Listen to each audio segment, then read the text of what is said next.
Hi hello ನಮಸ್ಕಾರ ಪ್ರಿಯ ವೀಕ್ಷಕರೇ, ಇವತ್ತಿನ ಈ ಒಂದು ವಿಡಿಯೋದಲ್ಲಿ ಈ ಕುಬೋಟಾ MU5502 ಟ್ರ್ಯಾಕ್ಟರ್ ಮಾರಾಟಕ್ಕಿದೆ ಸ್ನೇಹಿತರೆ. ಕುಬೋಟಾ MU5502 ಟ್ರ್ಯಾಕ್ಟರ್ ಮಾರಾಟಕ್ಕಿರುವಂಥದ್ದು. ಇದರ ಒಂದು ಮಾರಾಟದ ಮಾಹಿತಿಯನ್ನು ಇವತ್ತಿನ ಈ ಒಂದು ವಿಡಿಯೋದಲ್ಲಿ ಸಂಪೂರ್ಣವಾಗಿ ನೋಡ್ಕೊಂಡು ಬರೋಣ ಸ್ನೇಹಿತರೆ. ಅದಕ್ಕಿಂತ ಮುಂಚೆ ನೀವಿನ್ನೂ ನಮ್ಮ ಚಾನಲ್ಗೆ ಸಬ್ಸ್ಕ್ರೈಬ್ ಆಗಿಲ್ಲ ಅಂದರೆ ಈ ಒಂದು ಚಾನಲ್ನಲ್ಲಿ ನಾವು ಯಾವುದೇ ತರಹದ ಸೆಕೆಂಡ್ ಹ್ಯಾಂಡ್ ಟ್ರ್ಯಾಕ್ಟರ್ಗಳು ವಾಹನಗಳು ಮಾರಾಟಕ್ಕಿದ್ದು ಅಂತಂದರೆ ಈ ಒಂದು ಚಾನಲ್ನಲ್ಲಿ ನಾವು ದಿನಾಲು ಅಪ್ಲೋಡ್ ಮಾಡ್ತಾ ಇರ್ತೀವಿ ಸ್ನೇಹಿತರೆ. ಅದಕ್ಕೆ ದಯವಿಟ್ಟು ಈ ಕೂಡಲೇ ನಮ್ಮ ಚಾನಲ್ಗೆ ಸಬ್ಸ್ಕ್ರೈಬ್ ಆಗಿ. ಇನ್ನು ಈ ಒಂದು ಕುಬೋಟಾ ಟ್ರ್ಯಾಕ್ಟರ್ನ ಓನರ್ ನಂಬರನ್ನು ವಿಡಿಯೋ ಕೆಳಗಡೆ ಟೈಟಲ್ನಲ್ಲಿ ಕೊಟ್ಟಿರ್ತೀನಿ ಸ್ನೇಹಿತರೆ. ಈ ಒಂದು ಟ್ರ್ಯಾಕ್ಟರ್ ಬಂದು 2024 ಮಾಡೆಲ್ ಆಗಿದೆ ಸ್ನೇಹಿತರೆ. 2024 ಮಾಡೆಲ್ ಆಗಿದೆ.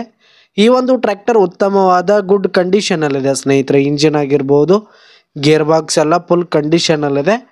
ಇನ್ನು ಟ್ರ್ಯಾಕ್ಟರ್ಗೆ ಸಂಬಂಧಪಟ್ಟಂಥ ಆಲ್ ಡಾಕ್ಯುಮೆಂಟ್ಸ್ ಪೇಪರ್ಸ್ ಎಲ್ಲ ಕ್ಲಿಯರ್ ಹಾಗೂ ರನ್ನಿಂಗಲ್ಲಿರುವಂಥದ್ದು. ಇನ್ನು ಈ ಒಂದು ಟ್ರ್ಯಾಕ್ಟರ್ 52 HP ಟ್ರ್ಯಾಕ್ಟರ್ ಆಗಿದ್ದು ಕೇವಲ 60 ಗಂಟೆ ರನ್ನಿಂಗ್ ಆಗಿದೆ ಸ್ನೇಹಿತರೆ. ಇನ್ನು ಈ ಒಂದು ಟ್ರ್ಯಾಕ್ಟರನ್ನು ಯಾರು ಖರೀದಿ ಮಾಡ್ತೀರಿ ಅವರೇ ಫಸ್ಟ್ ಓನರ್ ಆಗ್ತೀರಿ ಸ್ನೇಹಿತರೆ. ಇನ್ನು ಟ್ರ್ಯಾಕ್ಟರ್ ಇರುವ ಲೊಕೇಶನ್ ನೋಡೋದಾದರೆ ಬಿಜಾಪುರ ಲೊಕೇಶನ್ಗಾದರೆ ಈ ಒಂದು ಕುಬೋಟಾ ಟ್ರ್ಯಾಕ್ಟರ್ ಮಾರಾಟಕ್ಕಿದೆ. ಇದರ ಒಂದು ಮಾರಾಟದ ಬೆಲೆ 8,50,000 ರೇಟ್ ಹೇಳ್ತಾ ಇದ್ದಾರೆ. 8,50,000 ಮಾರಾಟದ ಬೆಲೆ ಹೇಳ್ತಾ ಇದ್ದಾರೆ. ಇದೇನು ಫಿಕ್ಸ್ ರೇಟ್ ಏನಲ್ಲ, ಕಡಿಮೆ ಆಗುತ್ತೆ. ವಿಡಿಯೋ ಕೆಳಗಡೆ ಟೈಟಲ್ನಲ್ಲಿ ಓನರ್ ನಂಬರನ್ನು ಕೊಟ್ಟಿರ್ತೀನಿ. ಕರೆ ಮಾಡಿ ಖರೀದಿ ಮಾಡಿ. ಧನ್ಯವಾದಗಳು ಪ್ರಿಯ ವೀಕ್ಷಕರೇ.